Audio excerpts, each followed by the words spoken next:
시청자 여러분 안녕하십니까? 뉴스9 윤정호입니다. 새로운 한 주가 시작됐습니다만 마음이 가볍지 않습니다.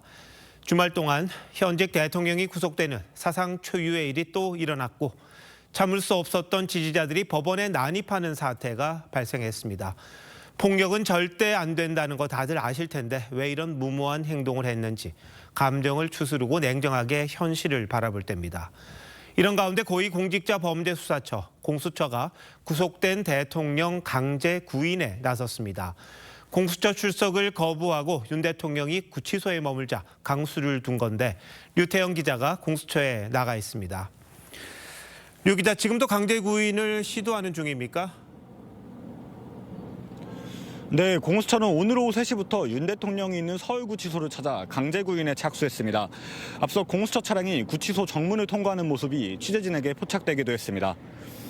어제 새벽 구속된 윤 대통령은 어제 오후에 이어 오늘 오전에도 공수처의 출석 요구에 응하지 않았습니다. 공수처는 윤 대통령 측으로부터 불참 연락도 받지 못했고 불응 사유도 전해 듣지 못했다고 밝혔습니다. 그러면서 강제 구인을 유력하게 검토하고 있다고 예고한 바 있습니다. 아직 구치소 외부로 빠져나온 공수처 차량은 확인되지 않은 상태입니다. 자, 그런데 강제 구인이라는 거는 어떤 식으로 한 겁니까? 네, 공수처 검사와 수사관 6명이 차량 2대에 나눠 타 서울구치소 안으로 들어가며 강제 구인이 시작됐습니다.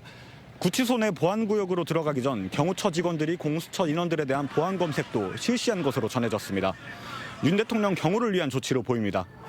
구치소 수용시설은 보안구역이어서 휴대전화를 가지고 들어갈 수 없는데요.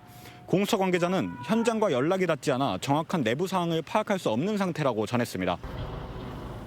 네, 아직까지 소식이 없는 걸 보면 강제 구인이 쉽지 않은 상황인 것 같은데 이럴 경우에 대안이라는 게 있습니까? 네, 공수처는 일단 강제 구인을 계속 시도할 것이라고 밝혔습니다.